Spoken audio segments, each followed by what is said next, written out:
All right. It's been a while since we've done one of these, but uh, this is 17 and 18, right, for the Yeah, books? today we're going to be covering for Iron's Channel for his review. Number 17, The Underground, and number 18, The Decision, aka the book with the Yerks, where they get a drug addiction, and then the one where Axe and his company deal with the after effects of number 15, The Escape. There's a lot of bollocks that goes on in these two. You don't like them? We'll get into it. So yeah, that's basically the plot for those who don't know and might want to be interested. Number 17 is from Rachel's perspective, and number 18 is from Axe's perspective, and it's basically that. So yeah, 17, that was the one where their plan didn't really have any repercussions. Well, yeah, pretty much. Or they dump a whole barrel of instant maple ginger oatmeal, which is the Yerk's weakness, into the Yerk pool, blow it up, and nothing ever comes from that. Ever. Well, it's sort of a follow-up to Book 8, Book 7, where they destroy the Kandrona. And that had an effect for a while, and then it just stopped having an effect. This time it just stops straight away.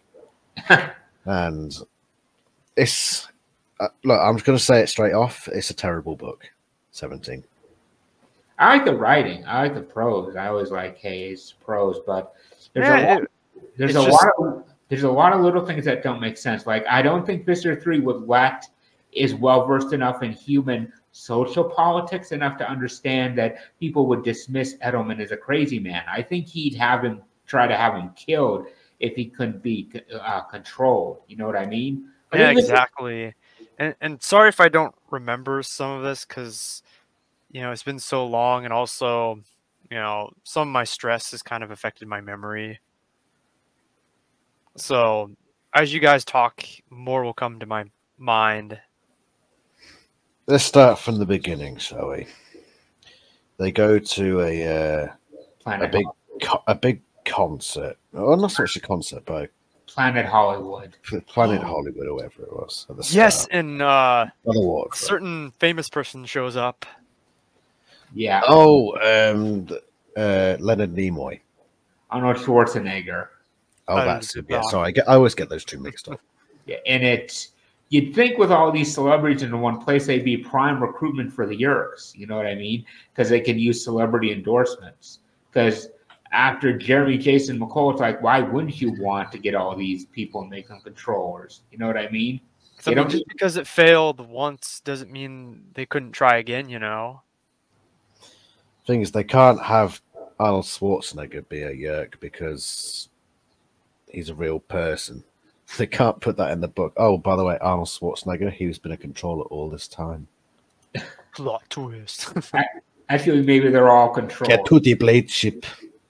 Maybe they're all controllers, and they actually have endorsed the sharing. Because there is this subtle idea running in the background that the Animorphs are making small effects in stopping the invasion, but they're not stopping the overall thing.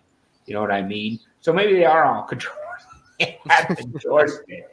That fixed the plot hole why so many celebrities are in their hometown. It was just a bit of a name dump thing at the start of this book, and one of the things I've noticed about Animorphs is that it isn't averse to name dropping. Yeah. It does it quite a lot. It will occasionally just say, oh, look, we know who freaking Tina Fey is. Look at how worldly we are. It's like, if you want, we really need those name drops? I don't know. Pop culture references are going to date themselves eventually. But if you want to recap Iron, it's basically that they go to the planet Hollywood. A guy tries to kill himself. The guy has a Yerk stuck in his bread and went on this oatmeal. And they drop him into the river, right? Yeah. Morphing into birds. Yeah, and then they save him, and then they learn by going to the mental institution to question him that it's a weakness to the Yerks, and then they want to dig to the Yerk pool and bring them this weakness. Except that scene is not really written that well. I mean, if you remember, they were gonna bring along the oatmeal through the mole tunnel because they morph moles, I believe, but they fall down and they never go up to get them. They were just pretty lucky that the Yeerks keep active contraband in the Yeerk pool instead of, destroying it. This, what was it when I did a review on this a long time ago? I interspersed clips from The Simpsons of Homer saying, "Oh, how convenient." This is the book with probably the most plot holes, the most frequent uses of plot contrivances. And plot holes. I mean, look at the fact that Visser 3 gets thrown in the Yeerk pool by Rachel at the end when he comes down, when he realizes they're in the pool, and that's how they get the barrels of oatmeal in the Yeerk pool, is androids feed with their hooves, but they've been shown to have the ability to stop that. You know what I mean? Axe does that in the very next book, I think. And if they're eating all the time, they have the ability to stop that. So Visser 3 wouldn't be affected by the water in the pool through his hooves. Mm-hmm. If we go through this book every chapter or so, it'll even do it like with the spider bit. You remember the spider bit with the bananas, and they're talking about. I remember that. That you get spiders in some of these bananas, and then suddenly a spider appears, and it's just like, oh, that was convenient. Yeah, and that's when they're at the mental hospital, and when they're unloading it, they have no issues destroying their owner's properties to kill a bug. You know what I mean? I don't think their owners will take kindly to that. There's also the part where Rachel's mom turns out to be Edelman's lawyer, which is another complete convenience. Yeah. The whole Yeerks storing all this oatmeal for no other reason than to store it. Yeah, in real life, in this shed behind where the Animorphs are. It's just there's a lot of plot holes in this that it's kind of telling that I like it despite the plot holes, not because of them. But the worst plot contrivance in this book is when Rachel is wandering the Yeerk pool. So she's just demorphed. She's in her own body. She's taken the Dracon beam from that little storage place. And she's wondering, where's Cassie? And then she turns around. Oh, there you are, right in front of me. How fun! Mm-hmm. That's something else. That's something else I wanted to bring up. The Pop Reading discuss this. Is it shows the Yeerks evolving to meet the supposed Andalite threat, which is they saw them leave in the first book when they went down to the Yeerk pool in #1 the invasion. They saw them leave right through the school building, so they know where it is. They removed it, but then when they left through. They got in there through unknown means in #7, The Stranger. They decide to put the biofilters Gleep biofilters at each of the entrances that destroy target DNA that is not in the filter. But I also remember they used like drones too as countermeasures. Hunter robots, but it's also all that security, which is good, and yet they still don't invest in basic security cameras for their buildings in the Yeerk pool. Rachel should have been spotted and identified as human immediately the second she demorphed in one of those sheds. And let's not forget that these hunter robots can be defeated by pebbles. Pebbles smaller, basically, what are they called? Granules that bats can carry. They just drop them on these hunter robots and it just completely throws them out of whack. They're pathetic. Pretty delicate pieces of machinery then, I guess. There's a small segment, and the Pop Reading even covered this in his book review, which is like Axe has been at this for a week, digging down to the Yeerk pool for the oatmeal plot, and he's finally asking what oatmeal is just minutes before they head into the pool itself. Oh, I don't remember that. What? And Axe is only now asking what oatmeal is. How would be like if I teamed up with a group of enemy soldiers. They come up with a tricky sniper rifle shot to take out the enemy, a system with months of planning and setting it up. And then a few hours before the plan goes down, I ask, hey, what is a sniper rifle anyway? This book, by the way, we're talking about Axe not knowing what oatmeal is. We've also got to consider that they're trying to get the oatmeal into the Yeerk pool. And then they just leave it behind, because it always feels like they got halfway through writing this book. They were approaching the deadline, and they realized, hold on a minute, we can't do that. We can't get the oatmeal down there. What should we do? Oh, well, there'll just be a shed of oatmeal in there. That'll solve the problem. Because they get through most of this book thinking, right, we're going to fill the yurt pool of oatmeal. They dig their way down, fly in as bats, and then suddenly they're like, hold on a minute, what was the point of coming here again? Yeah, I do like a lot of the moments in the book that like written when they're in the walls of the mental institution. That had a very good feeling. The K applicate is very good at setting atmosphere, and when Vicious 3 like flies his way down to the Yerk pool to deal with the discovery of the Andalite bandit supposedly down there, yeah, that's also pretty well written. I like Vicious 3. It can't make up for all the plot holes, But I think book 10 probably did the being inside walls and vents better. That was when they almost got hit by the furnace. Spiders and I absolutely love that. Cockroaches in the furnace. Yeah, that was a good scene. Yes. Whereas this one was just, we climbed up a backboard and then we were in a bathroom. And then it ends with Rachel. It ends with Rachel freeing Edelman from the mental institute. Oh my god, yeah. What do you guys think of that? You already know my thoughts. I'll go first. Is that I think Vista 3 would have just killed the humans who regained control instead of letting them wander free because he considered them a security threat. So I'm torn, and Rachel implies that there's more out there. So I'm kind of like even if he was out there and they assume he's just a madman, no one will believe him. Still it is still a security risk, especially for this reason. You'd think that they would actually humor him and give him a CAT scan. This is something Stargate got right, which is they could tell when a parasite is in a alien parasite is in a human being's body because they analyze it very deeply with X-rays and radar scans and all that.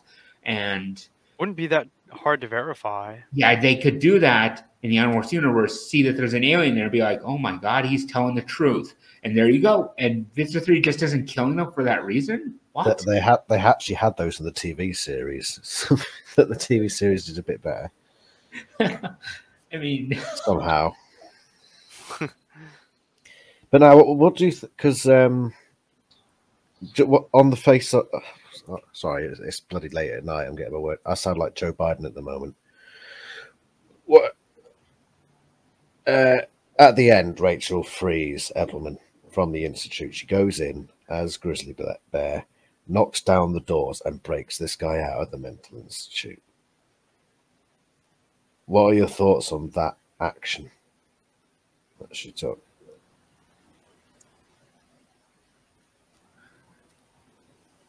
I mean, I guess it's to show her evolving as a character. Remember, she's kind of judgmental at the start about people who are suicidal, and then she meets someone to whom there's truly no hope left. And I guess you could see it as an evolution of her character. It's just because it's a self-contained story, there's no relevance later on in the series, so it's kind of wasted. You see, I come out from a completely different angle.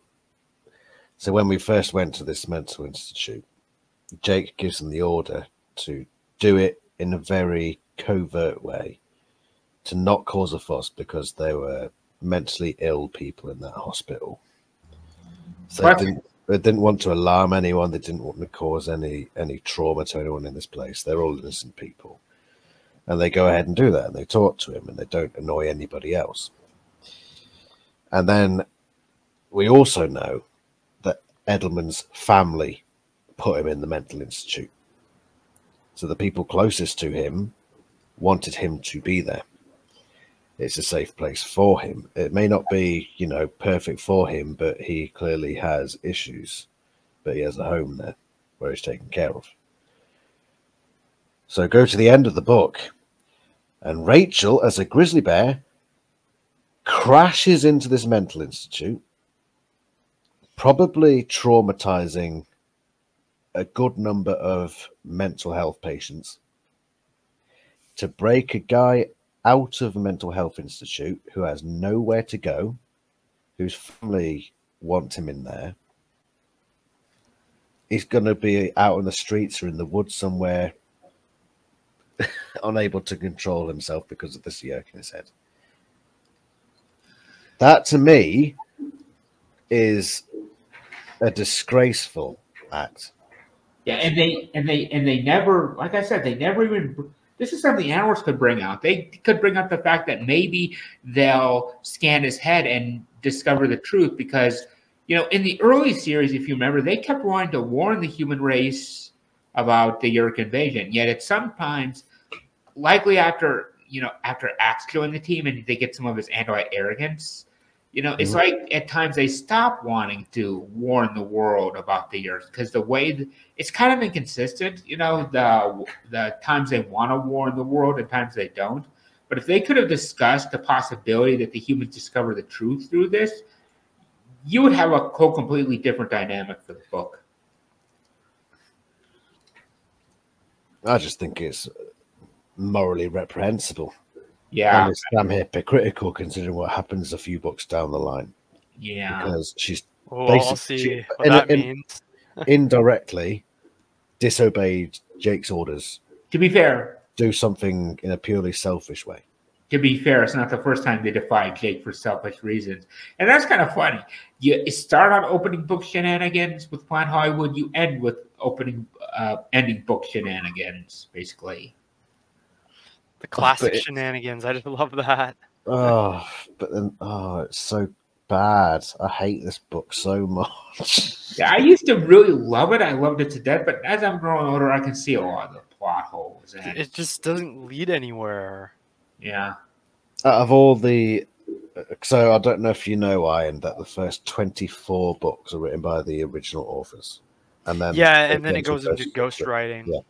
This, apart from the Andalite Chronicles, is just an anomaly in how bad it is. The other books all are relatively consistent. You know, you get ones that are sort of all right, and then you get ones that are really good. This one is just shite. It's just out of nowhere. It is just bonkers. Chasing visitors through an amusement park. Yeah. What, book 14? Yeah. That was incredible. That book was great. What are you talking about? Yeah, it was a bit filler, but it worked. The Animorphs didn't do any freaking hypocritical nonsense. Yeah. And so final thoughts. They followed their own rules. So final thoughts on the 17th one before I move to number 18 and give the summary. Bollocks. That's probably a good apt description of this book, to be honest. It's just bollocks. Not very strong, no. Yeah, like I said, if it at least had some repercussions down the line, you could maybe give it a little bit of slack, but it's just like, ugh. Yeah. Yeah, it goes in the bin. Bye-bye, 17. Okay, and basically the Reader's Digest condensed version, number 18, the decision for those out there who may need it, is that they're going to deal with the Yeerks are trying to infest the number 2 guy in the Secret Service. The Animorphs want to acquire him through very ill-defined reasons. They're in Mosquito Morph, and they get zapped to another planet through space-time wedgies, basically. And they're on it's the planet for the Lyrans, right? The planet Lyra, yes. And they deal with Axe being conflicted with being back with his own people, and they deal with the Yeerks trying to infest the Lyrans, and they finally resolve that plot point. And then they're snapped right back to Earth. So that's basically the version. Let's talk about it. I think the first thing we need to do is just establish, come to a consensus, actually, that the Hewlett Aldershot bit is just there as a tool to get us to Lyra. Yeah, it is. It's pretty much.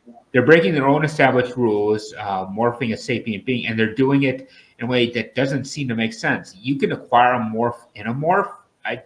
How is that possible? Oh, yeah, I forgot about that. Yeah, by sucking his blood as a mosquito. What? And What they It's like, how are they going to get the blood out? To be fair, to be absolutely fair here, going back to 17, unfortunately, it does show a consistency here. Like when they tried to take the oat, they wanted to get the oatmeal into the earth pools. They said, we'll dig our way in. And then once they've dug their way in, they figure, hold on a minute, this isn't going to work, is it? what could we do? Same sort of thing has happened here. We need to morph him. We'll get his DNA. How will we do that? We'll go mosquito. And at no point do they think, well, they might do that at some point. They might think, actually, this is a bad idea. We haven't thought this through.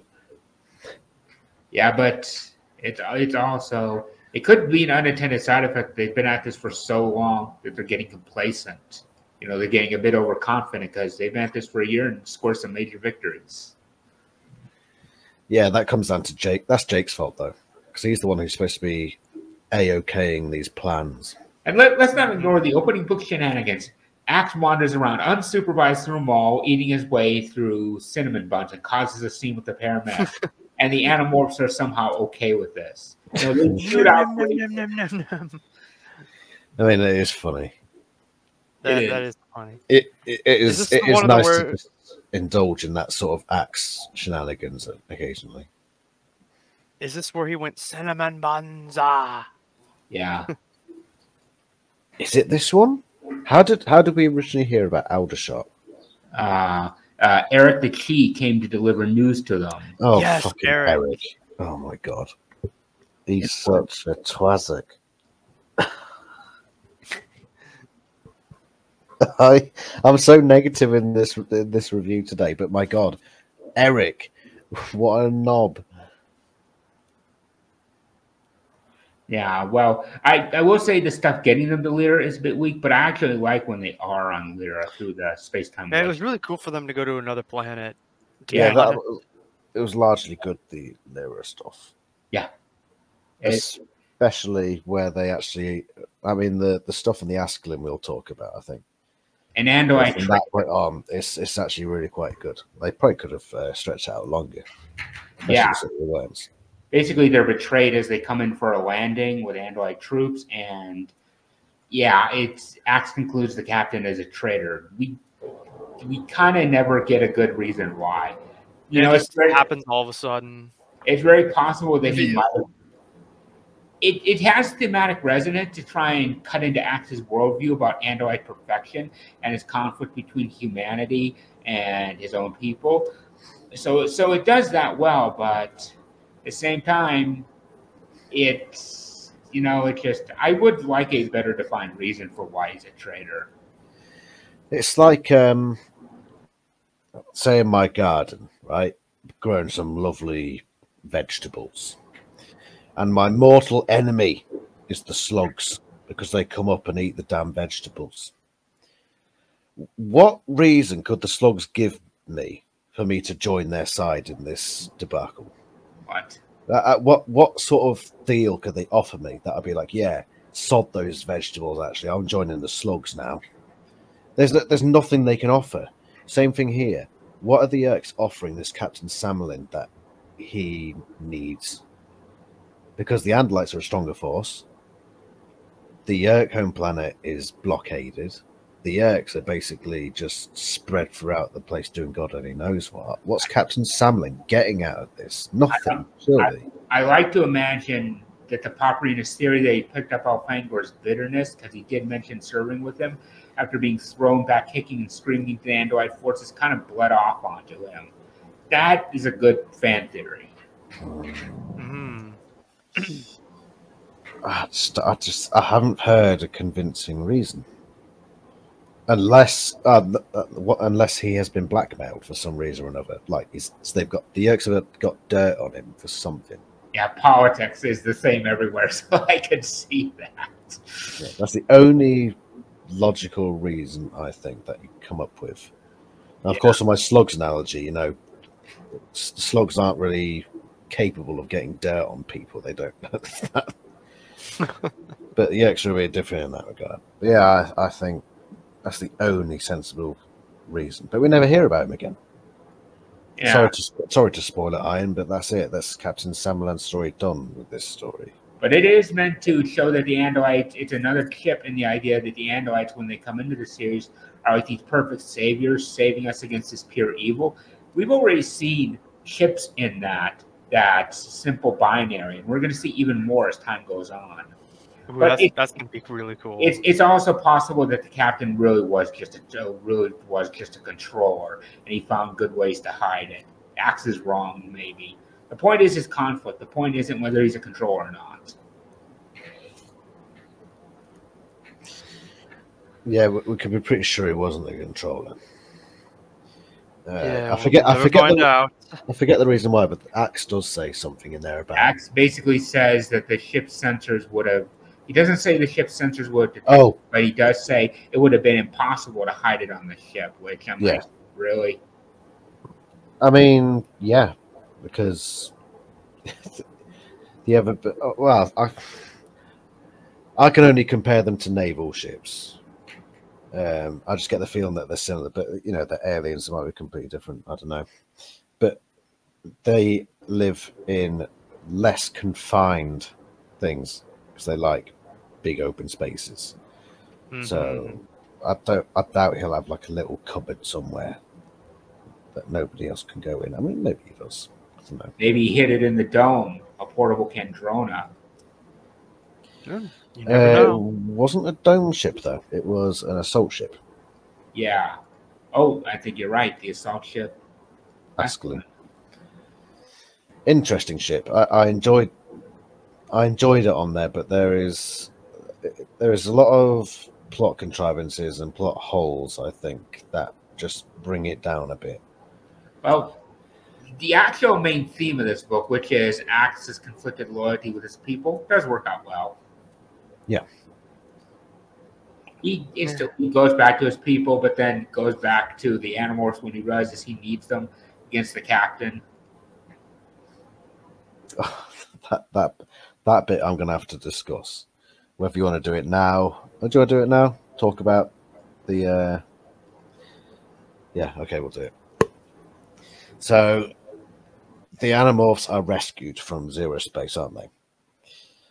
So, the Asculin sees the Animorphs out there in zero space dying. Firstly, why does it take them time to die in zero space if it's even more of a void than normal space, where you'd be dead instantly?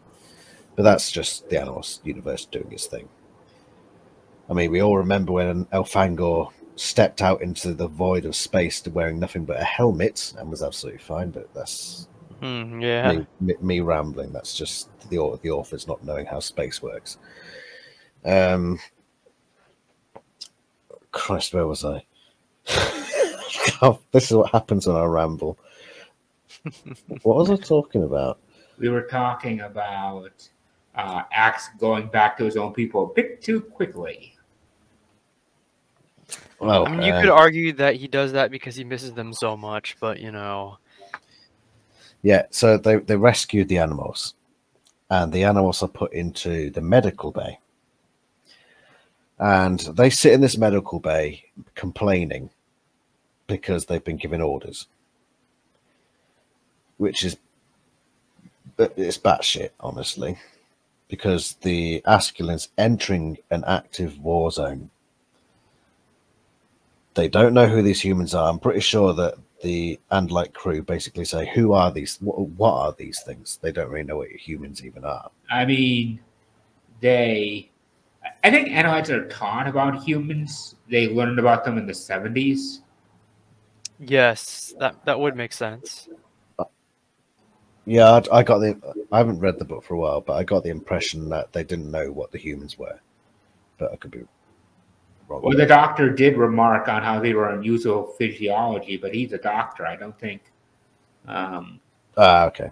He could have. They might have a vague understanding. Yeah. But that's not enough. If you're on a ship that's about to enter battle, and you have unknown entities on your ship, you can't let them roam freely around the ship. Especially not unguarded, Exactly. And so Captain Samelin is perfectly in his right to say to them, just stay in the medical bay for now. It's not an unwarranted order. It's not being impolite. It's just being sensible. And the Animorphs just decide, no, screw that. You know, Let's just go. At this point, they still think that the Andalites are the big saviors. And so they've given this pretty simple order to just stay in the medical bay. And they say, nah, we're going to spy on the captain. Yeah, And in hindsight, great idea, lads. But only in hindsight. It was a stupid decision. Why would you do that? Why would you spy on the guy who just saved your life? Well, and is about to go into an active war zone against your enemy. You might wonder why their own sensors wouldn't pick up unauthorized morphing. You'd think it would. But this is all, in hindsight, it works out. It's a big plot hole for me. That they got from A to B without explaining why that needed to happen. It was almost like, oh, we got to B now. Who cares how? It just didn't feel right. And it's also, right, Iron, I'm not going to spoil it, but a few books down the line, this is a major hypocrisy. Because just keep this in mind, right? Samlin saves the lives of the Animorphs. The Animorphs then disobey the person who saved their lives. Yeah, what I like it, what is the saving strength of this story? To get into something more positive, though, is all the continuity references. Axe mentions ships that could pass by near your mast in zero space, and number 10, the android. We're following up on the Lyrans for number 15, the escape, and the fallout of that. And there's a lot of that here. Ooh, the Year-controlled hospital for number 6, the capture too. Or is it the same hospital? Well, it's your control, so odds are pretty good. It might be, yeah. I'd have to look into that. But I think the Lyrans are a very interesting race. Yeah. Especially the City of Worms. Firstly, bizarre name. I used to. I do like it. It's like naming something the City of Pizza. They probably eat worms or something. Yeah. I was thinking something more poetic, but yeah, okay. The City of Pizza. Yeah. I used to have fun drawing this as a kid, that city, because it sounds like a giant underground, turned upside down Dairy Queen snow cone. Like the cone. For some reason, I almost picture it as what's the planet? Naboo. Is it Naboo in Star Wars Episode 1? Yeah. Where they've got the big underwater Jar Jar Yes. Binks. Brayden even brings that up. Gang, Jar Jar Binks. The Gungans. I like the prequels. I'll say it now, and I'll say it proud. Ooh. Oh, same. Despite some of the issues. Well, yeah, no series without its issues. But I enjoyed the politicking. I enjoyed the politics drama. were good. Like when I was younger, I thought they were boring, but today I'm just like, oh, I'm really into this. I prefer the prequels to the originals. There, I said it. Well, that's gonna trigger a lot of people. But hey, I'm willing to die on that hill. Yeah, so I like the prequels too. But also trying to. What are your other thoughts on this book? I don't know. What do you think of number 18, the decision? You love hearing about Axe. Oh yes, like everything with Axe, I just really love. So everything that didn't have to do with the Lyra, it was okay. But everything on Lyra, I actually really liked. It's an interesting planet. They go into a lot of detail to build the setting, and I do like a strong setting where they talk about how there's only one big landmass and it's mostly oceans, and that the Lyrans live in the oceans, and that a lot of the wildlife isn't that deadly in the oceans. And the oceans are very clean, unlike our oceans. Stuff like that. Yeah, it's probably like something out in you know, is it the Pacific Ocean between Australia and America? Just vast ocean. And then you get the Pacific Islands, which are all clean water. Oh, gorgeous. Yeah, picture something like that. And yeah, and I'm gonna say this: the Andalites' ultimate plan to let the Yeerks mass on the planet and then blow it up is going to be followed up on. I won't say how, but in an interesting way, because what happens on Lyra does have Several large times. consequences. It happens several times. It's the Andalites do love this tactic. They do love it, yes, and it. I guess the only good part is that the continent was uninhabited by the Lyrans, so they're not blowing up the native species to save their life. Because we know what Aloran did on the Hork-Bajir planet. He killed off the native species in order to deny them to the Yeerks. Notice as well that Cassie doesn't have an issue with blowing up the whole continent of a planet. Yeah, that's at no point does she turn around and say, maybe there's some, maybe the Lyrans don't use it, but maybe there's no. She's just like, nah, blow it up. I mean, don't give a damn about another planet's ecosystem. Nah, they can screw off. And she actually made it there ahead of time. Unlike that's the thing, is they're snapping back to Earth in staggered amounts, and it's speeding up faster every time they snap back. So they don't all go back at once. There's a weird timey-wimey thing involved there, but it's sci-fi, so but Cassie wasn't the first one. It goes in order of Tobias, and then Rachel, and then Marco, and then Cassie, and then Jake, and then Axe is the last. This is the last time we hear from the Lyrans, isn't it? Actually, they do mention Lyra in number 38, The Arrival. I won't. Okay, so there's a little bit of the context, but we don't really hear anything about much, do we? We do learn in that book. I will say this much about the fate of what the Andalite forces did after Lyra. After Lyra, right? We're not going to learn that for a long time because they end up going all sorts of places, but none that we ever venture to. Which is a shame. But yeah, any more than that, I think I consider it a spoiler. So zip the old. And no spoilies. Yep. I will say, I always wondered what's happening. Like, we are told that the Animorphs go to Lyra because of their mass, and yet they return to Earth at the exact moment they left. Yet they morphed back into their mass on Earth when they left their morphs, and yet their mass is somehow on Lyra, having adventures and even morphing on Lyra. So how does that work? It's like, oh no, I've gone cross-eyed.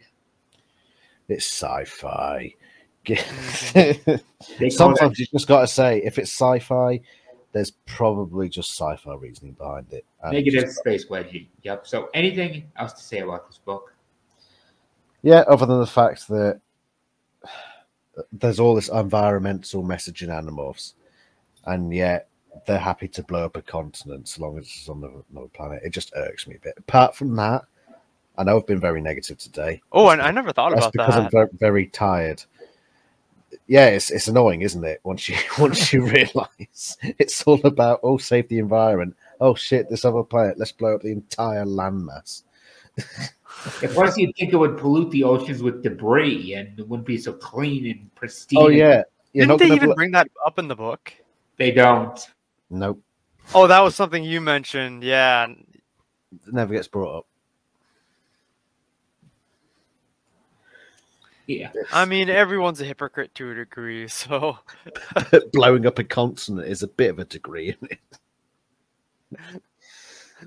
But it's okay because the Lyrans live underwater. Yeah, there clearly won't be some ecological impact. Of course not. Of course not. Of course not. The wildlife under the water is going to be so safe. Of course not. What about those tunnel snakes? Those might go extinct. Oh yeah, basically. Yeah, we see life when they go into the bright hole to set the bomb to blow up the continent, which is very clearly life there. Yeah. So, but screw that, That stuff is really funny to think about. They just don't ask any questions, do they? Oh, we're just on this planet that we know nothing about. Let's blow up a continent. Oh, as long as it's not the ecology of Earth, then that's all that matters. Exactly. I have said this much. Dan, he's right. The Andalites love this tactic. Let the enemy mass there and then carpet bomb them. I call it cluster and bomb. Yeah. But yeah. I'm sorry, I have been quite negative today, but these two books have a lot of problems. These two specifically. Though I gotta say, the second one we reviewed, I would think is a little bit better. Yeah. Oh, yeah. I think 18's a lot better than 17. I will say this though, I like the upcoming two, Megamorphs in the Time of Dinosaurs, and then The Departure, number 19, because those are really unique in ways I can't say because they'll be spoilers, but you'll see. Yeah. You'll see. I'll be a lot less. I can't believe speak. A lot less negative next time. Don't worry about it. Especially when it comes to 19. I know the Pop Arena absolutely despises In the Time of Dinosaurs for reasons I'll get to when we get to it. But I like it. I like it. You know? I gotta admit, I liked it less when I listened to the audiobook, but we'll talk about it next time. Yep. Okay, so it seems we're wrapping up our thoughts. Final thoughts overall on these two. One of the books is all right. Both of them have major flaws. Yeah. Pretty much, yeah. Yeah, that's it. Yeah. Just wish the first one we review would have had actual impact instead of just, oh, nothing happens. Yeah, because even Lyra gets mentioned and has repercussions later that we're going to have to wait a while to see. Lyra does, but not throwing the oatmeal into the earth pool and blowing that up. No, oatmeal's done. No more of that. Right, guys, are we going to call it? Oh, that was perfect time. Around 40 minutes. So anyways, hopefully we can... Next time we do it, I'll have a little bit better memory of some of the books. Mm-hmm. You know, fresh in my mind. It just wasn't very fresh this time. I do enjoy whenever I think up new ways of looking at things, even without reading the book. Like the whole thing about blowing up the continent, considering the Animorphs environmental message. I hadn't thought of it in that context until now. Just thinking how much of an environmental message there is in the Animorphs series. They're like the Yeerks. And then for them to go and do that on another planet, it just Yeerks just spoil planets, and the androids are doing the same thing. Basically. No, they never show any remorse about it ever. It's crazy. That not even Cassie at one point thinks, "Oh, you know what? I did destroy that continent, so maybe I'm not, squeaky clean." No, she never even thinks about it ever. Anyway, guys, it's been a pleasure, but I'm going to have to go to bed. I am dropping. All right, take care, man. But anyways, I hope you enjoyed our little discussion, and you see it whenever we get around for another one. Yeah, it's a good one today. I'm looking forward to the next one. Cheers, guys. Cheers.